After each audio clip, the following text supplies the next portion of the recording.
Hello student, स्वागत है आपका हमारे जीरो से हीरो टीचिंग चैनल पर।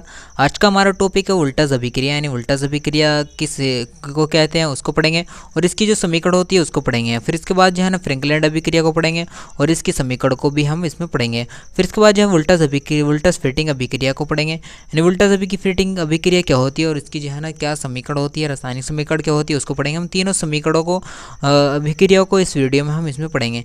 तो चलिए वीडियो शुरू करते हैं, यानी इसकी अभिक्रिया को हम पढ़ते हैं उल्टा अभिक्रिया। यानी उल्टा अभिक्रिया क्या होती है, जब एथिल ब्रोमाइड यानी क्या होता है, एथिल ब्रोमाइड का सूत्र क्या C2H5Br होती है। एथिल ब्रोमाइड का जो अणु सूत्र होता है वो क्या होता है C2H5Br। जब एथिल ब्रोमाइड की अभिक्रिया Na के साथ करते हैं यानी सोडियम के साथ करते हैं तो सूक्ष्म ईथर की उपस्थिति में कराई जाती है, यानी सूक्ष्म ईथर की उपस्थिति में कराई जाती है तो एथिल ब्रोमाइड के दो अणु आपस में संघनित होकर यानी आपस में मिलकर एन ब्यूटेन देता है, यानी एन ब्यूटेन देता है। किस तरह देता है हम इसकी जो है ना समीकरण से हम इसको देखते हैं, जो बहुत इंपॉर्टेंट समीकरण है। आप इसको जो है ना ध्यान समझे, 1 मिनट की वीडियो भी मिस ना करें। तो यानी ये है इसकी समीकरण है, यानी इसकी समीकरण को समझते हैं। जब एथिल ब्रोमाइड यानी C2H5Br यानी एथिल ब्रोमाइड की क्रिया सोडियम के साथ करते हैं, सोडियम के साथ सूक्ष्म ईथर की उपस्थिति में करते हैं तो जो है ना एथिल ब्रोमाइड के दो अणु यानी C2H5 यानी इसके दो अणु जो है ना क्या देते हैं, एन ब्यूटेन हमें देते हैं, एन ब्यूटेन देते हैं। यानी एथिल ब्रोमाइड के दो अणु आपस में संघनित होकर एन ब्यूटेन देते हैं, यानी एथिल ब्रोमाइड की क्रिया सोडियम के साथ कराते हैं सूक्ष्म ईथर की उपस्थिति में। जो है इसमें जो है ना NaBr यानी यहाँ से जो है ना NaBr हमारा निकल जाता है, यानी NaBr इस तरह निकल जाता है। इसकी तुलना करते थे, यहाँ Na2 है तो 2 कर देंगे, Br यहाँ एक Br यहाँ जो है हम 2 लगा के तुलना कर देंगे। इस तरह हम इसकी तुलना को कर देंगे। फिर हमें क्या बचता है C2H5 यहाँ बचता है और C2H5 हमारा यहाँ बच जाता है। तो C2H5 ये आपस में मिलकर जो है ना एन ब्यूटेन हमें दे देते हैं, यानी एथिल ब्रोमाइड के दो अणु आपस में संघनित होकर एन ब्यूटेन हमें दे देते हैं। इस तरह से हमें इसकी जो है ना उल्टा अभिक्रिया को हम लिख देंगे, यानी फिर इसी तरह इसकी सेम मिलती हुई, यानी इस तरह से इसी जो है ना सेम मिलती हुई समीकरण है, यानी ये उल्टा स्फटिंग अभिक्रिया यानी फ्रैंकलिन अभिक्रिया यानी फ्रैंकलिन अभिक्रिया क्या होती है, यदि यह क्रिया Na के स्थान पर, जो Na था यहाँ Na है उसके स्थान पर, Na के स्थान पर Zn से क्रिया कराई जाती है, यानी Zn के यानी Na के स्थान पर क्या रख देंगे हम Zn रख देंगे, तो Zn से क्रिया कराई जाती है तो इस अभिक्रिया को फ्रैंकलिन अभिक्रिया कहते हैं। यानी समीकरण इस तरह रहेगी, सब अणु इस तरह रहेंगे, क्या इसमें चेंजिंग हो जाएगी, यानी Zn के स्थान पर हमें Na रखना है तो क्या हो जाएगी फ्रैंकलिन अभिक्रिया हो जाती है। अगर Zn के स्थान पे क्या रख देते हैं Na रख देते हैं, क्या हो जाए वो क्या हो जाएगा, मेरी उल्टा अभिक्रिया हो जाएगी। यानी इस तरह से हम इसकी जो है ना दोनों में कॉमन है, यही इसमें एक कॉमन है, यानी Zn के स्थान पर Na रखना है, Na के स्थान पर Zn रखना है। किस तरह वो अभिक्रिया क्या होती है वो हमें ध्यान रखना है। अगर Na के स्थान पर Zn से क्रिया कराई जाती है तो इस अभिक्रिया को फ्रैंकलिन अभिक्रिया कहते हैं, यानी फ्रैंकलिन अभिक्रिया कहते हैं। यानी इसकी समीकरण को देखते हैं, यानी इसकी समीकरण सेम इसी की तरह है, यानी जिस तरह पहली समीकरण थी इसी तरह, यानी C2H5 यानी एथिल ब्रोमाइड की क्रिया Zn से कराने पर Zn से कराते हैं सूक्ष्म ईथर की उपस्थिति में ZnBr, यानी यहाँ से जो है ना हमारा क्या ZnBr निकल जाएगा, यानी ZnBr निकल जाएगा, यानी ZnBr2 कर देंगे।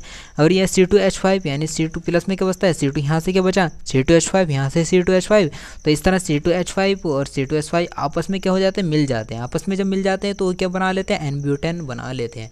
इस तरह से हमारी जो है ना ये उल्टा यानी फ्रैंकलिन अभिक्रिया हो जाती है। इस तरह से हम फ्रैंकलिन अभिक्रिया को कर देंगे। क्या ध्यान रखना है, Zn के स्थान पर अगर Na हो गया तो क्या कौन सी अभिक्रिया हो गई, उल्टा अभिक्रिया हो गई। अगर Zn के स्थान पर क्या हो गया, Zn के स्थान पर Na रख दिया तो हो गई उल्टा अभिक्रिया।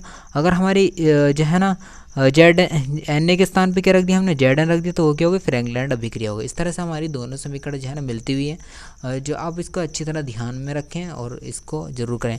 इसके बाद हम पढ़ते हैं यानी उल्टा स्फटिंग अभिक्रिया, यानी उल्टा स्फटिंग अभिक्रिया क्या होती है, जो ये बहुत ही इंपॉर्टेंट मोस्ट जो है ना समीकरण है, आप इसको ज़रूर ही तैयार करें। यानी इसको जो है ना आप अच्छी तरह से वीडियो में देखें और समझें किस तरह से इसको करते हैं, यानी इसको आपको अच्छी तरह से इसको तैयार करें। यानी उल्टा स्फटिंग अभिक्रिया क्या होती है, जब एल्किल हैलाइड यानी एल्किल हैलाइड जो होते हैं RX इस तरह के एल्किल हैलाइड होते हैं का एथिल हैलाइड, यानी जब एल्किल हैलाइड को एथिल हैलाइड से यानी CH5X से सूक्ष्म ईथर में यानी सूक्ष्म ईथर की उपस्थिति में यानी सोडियम Na की सूक्ष्म ईथर की उपस्थिति में शुष्क ईथर में सोडियम Na की उपस्थिति में संयोग करके एरोमेटिक हाइड्रोकार्बन प्राप्त करने की अभिक्रिया, यानी एरोमेटिक हाइड्रोकार्बन प्राप्त करने की अभिक्रिया को क्या कहते हैं, वोल्टा-स्वीटिंग अभिक्रिया कहते हैं। इस तरह से हम इसकी समीकरण को कर देंगे।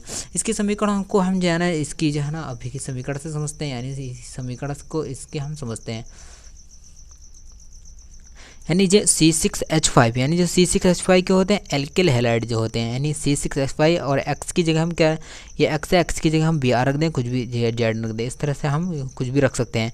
यानी एल्किल हैलाइड क्या होता है, ये एल्किल हैलाइड ये वाला है, और ये क्या हमारे एथिल हैलाइड कौन सा, ये वाला है, और जो एल्किल हैलाइड है हमारा ये है। यानी C6H5Br प्लस Na, यानी Na की यानी सोडियम की क्रिया हम कराते हैं। शुष्क ईथर की उपस्थिति में जब क्रिया कराते हैं तो हमारा जो है ना यहाँ से NaBr हमारा निकल जाता है। NaBr जब निकल गया यहाँ से, NaBr निकल गया तो प्लस में क्या बचा, यानी यहाँ से क्या बचा C6H5, यानी C6H5 लिख दिया।